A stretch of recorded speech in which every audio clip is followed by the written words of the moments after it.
businesswoman.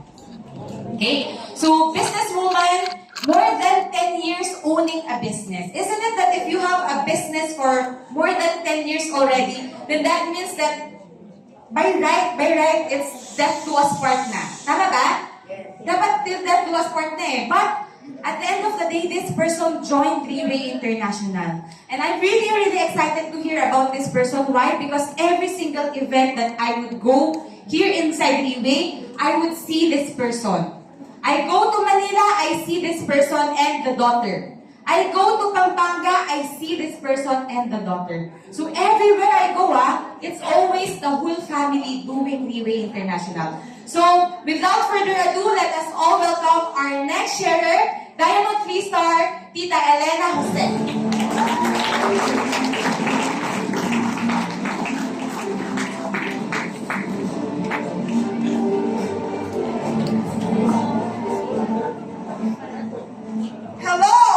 Good morning, Three-Way Manila!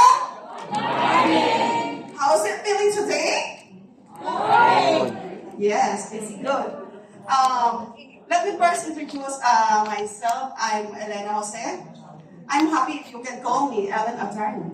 Wow! Kinigising ko lang po kayo. Well, I started Three-Way, and why Three-Way? I met Three-Way last 2024. That was April 14. It was grand opening at our branch in Mabalacat, Pampanga. Wow, diba? So, ka-age ko yun. But, after that, na-code po ako, it was May 14. So, 1 month. After that, I saw Three-Way. It was so amazing. Why? Ask me why. Why? I met Three-Way April 14, 2024, but after I met Three-Way, April 26, I was in Malaysia headquarters. Yeah. Wow, di ba? It's so amazing. I have a colleague here in company na tinawag po talaga ako ni Lord dito.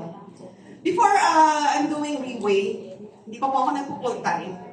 Sama nga po sabi ng ating napakagaling na MC, palakpakan po natin. It was so smart. I have a business for more than a decade.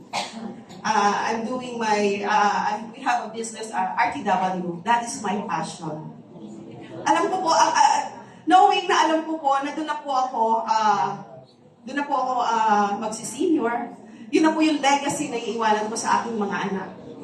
But, it's okay naman po. I enjoy my business for that decade.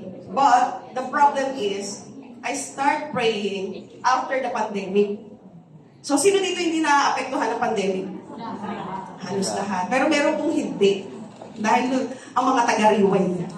Sayang nakilala ko na sana nung Three-Way nung pandemic time. After the pandemic, doon po na bago na hindi na po ako happy sa business ko. Ask me why. Why? Of course, di ba, after the pandemic, marami na pong online na lumabas. Nagsarado po yung business namin for 2 months. So, God is so good, nagkaroon naman po ako ng 3 establishment doon po sa Bulacan. So, hindi po ganun kadali, pero masaya po ako doon. Masaya po kami ng aking husband na ginawa namin yung career na yun. Pero, after the pandemic nga po, nasundan naman po, nagsarado kami ng for 2 months, and then after that, nagkaroon naman ng Ulysses. Remember that? Bagyong Ulysses, yes. The Typhoon Ulysses. So, nilimas po ang aming paninda. So, alam niyo po ba yung feelings na parang binagsakan ng langit at lupa? After 2 months, walang income, eto naman ang Bagyong Ulysses. So, that is the moment of akala mo yung wala ng pag-asa. Na paano ka ulit mag-i-start ng iyong career. And then I pray, and I pray. So, nagpe-pray din po pala yung nag-sponsor sa akin dito. You know what? Who is she? Miss Vanessa Roses. Palakpakan po natin siya. And I'm always thankful and grateful to her na talagang ginaid niya ako. And now, na-admire ko, and then dinuduplicate ko po kung ano yung nagawa niya po sa life ko rito in Three-Way.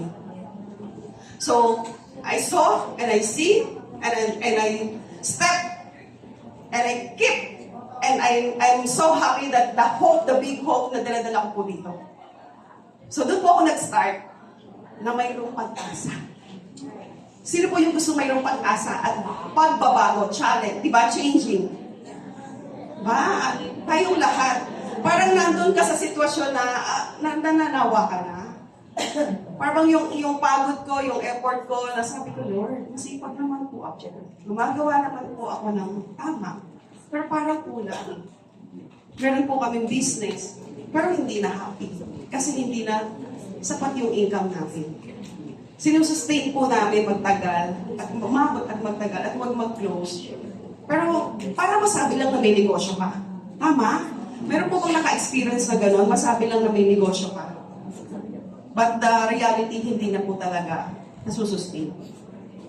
So sabi ko nga, nagpe-pray po ako, and that was, na si Miss Vanessa Roses nga pala, nagpe-pray din po siya. So yung pinagtagpo kami, pinagtagpo kami ng Panginoon dito sa Riway po. So nung nakita ko po yung opportunity dito, hindi na po ako bumitiw. Diba? Pinanghawakan ko na po yung nakita ko, napakinggan ko, at nasubaybayan ko po. I attend po ako ng training and seminar.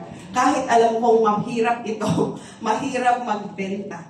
Although yung selling naman po is gift na sa akin yun eh. Madali na po akong mag-goodbits. Pero yung the product, sabi ko, hindi ako graduate nurse, hindi ako doctor. Paano kaya ako mag-start? So hindi po ako nag-focus dun sa negative. Nag-focus ako dun sa positive. Kasi na-inspired ako dito dahil there is an equal opportunity. Nakita ko po dito, mayroong magbobote, mayroong pedicab driver, mayroong Yakult vendor. So kung kaya nila, kaya natin. Tama po ba mga first-timer? Yes. So ganyan din po ako. Kung ano po yung nagtutwinkle-twinkle at iniisip ninyo, yung sa nag-invite po sa inyo, magtanong lang kayo. Yan na po yun. Ito na po yung chance ninyo na pinagpipray nyo na po matagal. Wala naman po mawawala, di ba? So ano lang yung ano nyo? Try. Try lang po natin. So gusto ko pong i-share, marami po akong gustong i-share sa inyo sa journey ko dito. But yung last month po, gusto kong i-share sa inyo. Kung paano ko po na-achieve yung 1 star, 2 star, but last month, achieve ko po yung 3 star.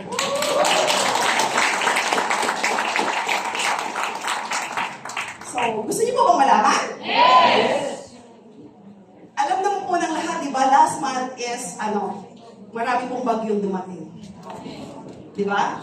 Maraming, sabi nga namin ng ang aking business partner leader, can we give her a round of applause? Si Miss Ethel, sa tutuloy ko. Kasama ko po siyang nag-fight, and then mga katim ko rin po dito, wala lang sila, Dr. Celia, si Romel, at si Gina. So last month po, yun po yung na-feel ko, na it's a breakthrough. Why? Because the company is very generous. Yung binigay niyang promotion. So, after the announcement of that, hindi na po kami nag-stop. Daily OPP. So, we set a goal. So, June pa lang po, nag-set na ako, nag-plan na ako. And then, nung lumabas po yung promo, ayun na po. Pinayat na po and then work together with my business partner, Ate Ethel. So, after we set the goal, sabi ko, Ate Ethel, this month, kahit nag-OPP po kami, sabi niya sa akin, kasi new pa lang po siya, 3 weeks pa lang. 3 weeks pa lang po siya. Yung first, yung first week niya, medyo sabi niya nga, pinuntahan namin yung mga classmate niya.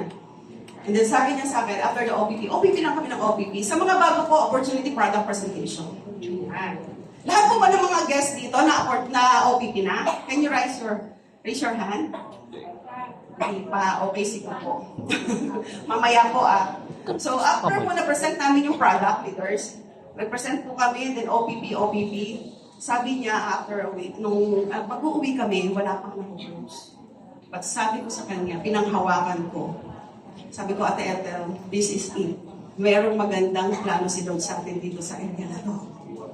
And then after that, tuloy-tuloy lang po kami noon.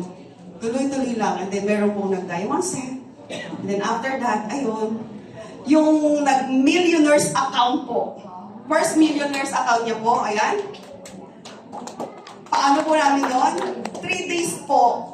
2 days, first and second reject. Kasi busy.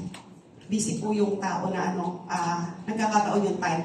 And then after 3 days, after 3 times po kami pumunta ron, alam niyo po ba kung paano namin na-close yung millionaire's account?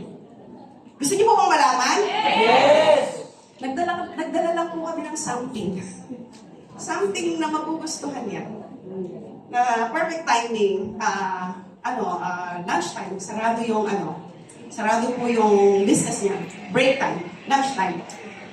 So yun, nagdala po kami doon and then I present, pero 1 hour lang yung binibigay, then we present that product. And then, nagustuhan niya po yung product and then may question. And then after that, sabi niya, sige, maganda, negosyante. Na-amaze sa promo.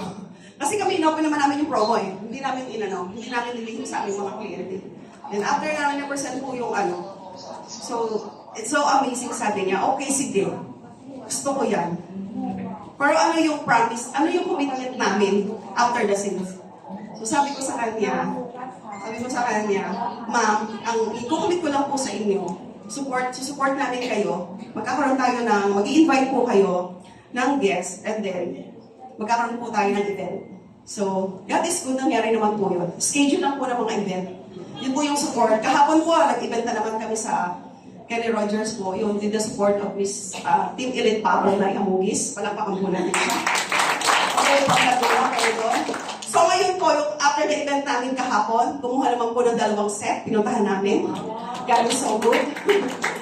So, kala ko before, mahirap siya i-introduce. But no. Depende po kung paano natin siya i-present. Dapat po, coming from heart na alam naman natin we are doing a right way na alam natin yung ipinipresent natin product. So yun, nag-set lang po ako ng goals, ma'am. Sa mga bago naman po, o yung mag-i-start na guest dito, nung time na nakita ko na po ang Rayway, nag-twinkle na po sa ay ko, sabi ko, wow, meron dito. May maganda akong haharapin sa Rayway na to. Nag-ano po ako, kagad ako ng mga contact list ko. So, sino po ba rin yung walang kakilala? Kawawa naman tayo pag wala tayong kakilala. Kawawa naman tayo kung wala tayo naging ka-close ng batchmate natin, high school, di ba? Kawawa naman tayo kung wala po tayong ka-close sa Facebook. So, naglagay po ko ng contact list yun. So, yung nilagay ko po ng contact list yun, in-include ko po yung prayers, of course. Pinag-pray ko yan. So, God is good. Yung first contact list ko, meron din po nag-millionaire's account. That was December po.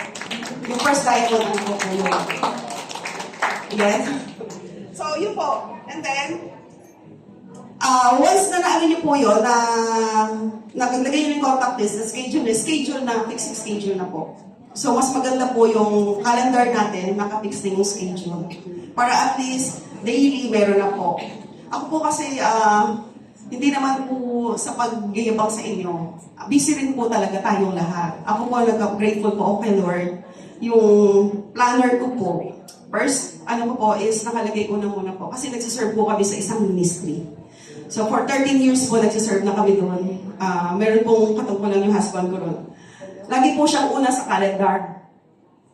Laging una po siya sa calendar. And then priority din yung family ko. And then third po, itong Rayway. So kung may schedule po ngayon, katulad ngayon, may schedule tayo ngayon, di ba? Morning po, OPP pa rin. Sayang kung maghihintay ka. So ngayon nga, OPP pa rin ngayon, then speaker ako.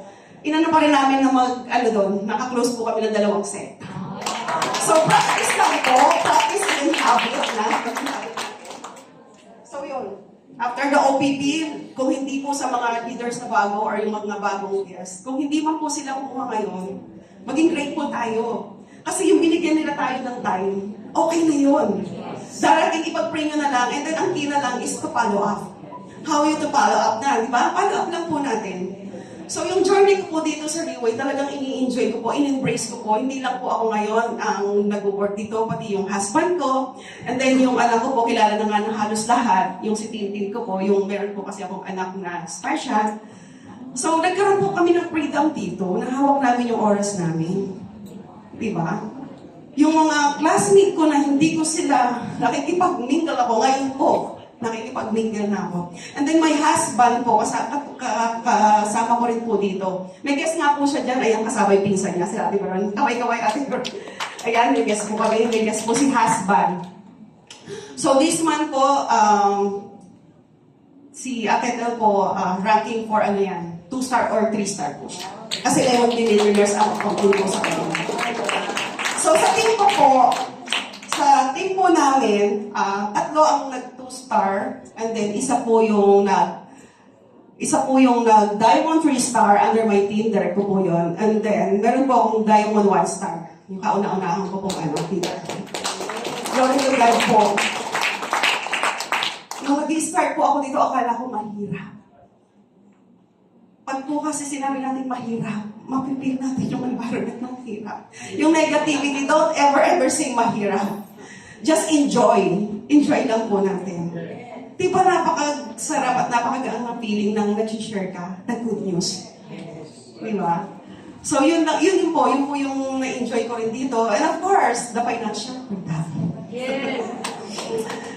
So before po, pag pumapasok po ako ng grocery, lagi ako may hawak na calculator kasi pinabudget ko. Pero nung first time na nakareceive po ako ng 6 digit, sabi ko sa mga ko sa SNR, sige, go lang. Hindi ko tinignan kung any amount. Talagang binigay ko yung freedom sa kanila to buy. So, before po, hindi ako nakakabili ng mga 5,000 na shoes, 7,000. Pero, diba? Pero ngayon, diba, parating Aldo. God is so good. So, after po lang alam ng aking yan, niregalo ko rin siya. Siniskete. So, alam niyo po ba yun, yung imposible na hindi ko nagagawa before, nagagawa ko na ngayon dito. Ino lang po natin, mag-focus lang tayo, wag na po tayo magdalawang isip. Ibigay na po natin yung 100% natin na kung alam naman natin na magsasucess tayo dito. Yun nga po, binigay ko po yung 100% namin dito. That was December. December is yung pinaka-highest namin po yun na sales sa negosyo namin. Hindi ko pa ginigib up. Pero ginib up namin ng Mr. ko yun. Sabi ko kasi, kapag namili tayo ng bongga pa, hindi tayo mag-close dito. Hindi tayo makakawala dito. Pero nag-pray and then nag-decide kami na i-close na namin yun. But God is so good. December 10, binigyan niya ako ng 6 digits. So, nag-Diamond 1-star po yun nga pong leader ko. Actually, lang yun yung pinupunan ko ng garments ng RTW. Then, nag-Diamond 1-star nga ako. Then, last month nga po, 2 days lang po ako Diamond 2-star. And then, after 2 days, Diamond 3-star. Kasi yung papel po God is so amazing po. Glory to God. Marami pa po akong gustong i-share sa inyo. Baka maiyak pa ako. So, thank you so much and to God be the glory.